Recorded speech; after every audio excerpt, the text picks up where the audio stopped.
જૂનાગઢમાં બંગલા ગેંગ સાથે થયેલી કાર્યવાહીનો નવો સામે આવ્યો છે। 2 માસ પહેલા ગુજસી ટોકના ગુનામાં ગુના દાખલ થવાના થોડા સમય પછી ગેંગના એક મુખ્ય આરોપી કરસન મોરી ઝડપાયો હતો, જ્યારે બાકીના 3-4 આરોપીઓને પકડવાનું બાકી રહ્યું છે। જે પોલીસે આ ગેંગના સભ્યોના જાહેર સ્થળે ફોટા લગાવી માહિતી એકત્રિત કરી હતી અને તાજેતરમાં મળેલી માહિતીના આધારે પોલીસે દિલીપ ઉર્ફે લીલા ભગત છેલાના નામના ગુનાખોરને ધરપકડ કરી વધુ પૂછપરછ શરૂ કરવામાં આવી છે। પોલીસે જણાવ્યું હતું કે દિલીપ ઉર્ફે છેલ્લા 15-20 વર્ષથી કડિયા કામ કરતા પછી ગુનાહિત પ્રવૃત્તિઓમાં જોડાયો હતો અને લોકોને ધમકી આપી જમીન અને મકાન પડાવી લેવાની કામગીરીઓ કરતો હતો।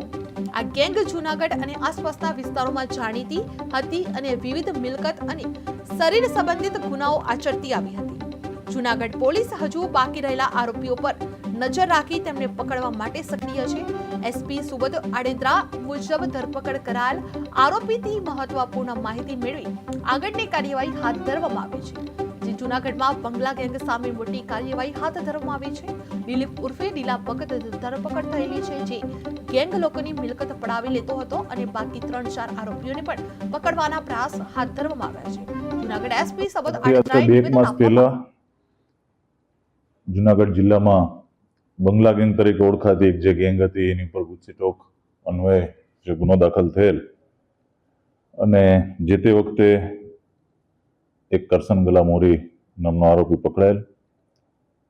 ગુજસી ટોકની તપાસ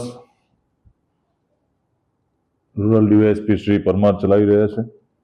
બાકીના જે આરોપી પકડવાના હતા બાકી તો BNSS ની કલમ 72 મુજબ એ લોકોના વોરંટ કઢાવી અને અલગ અલગ જગ્યાએ પોલીસ દ્વારા એની બહોળી પ્રસિદ્ધિ કરવામાં આવેલ।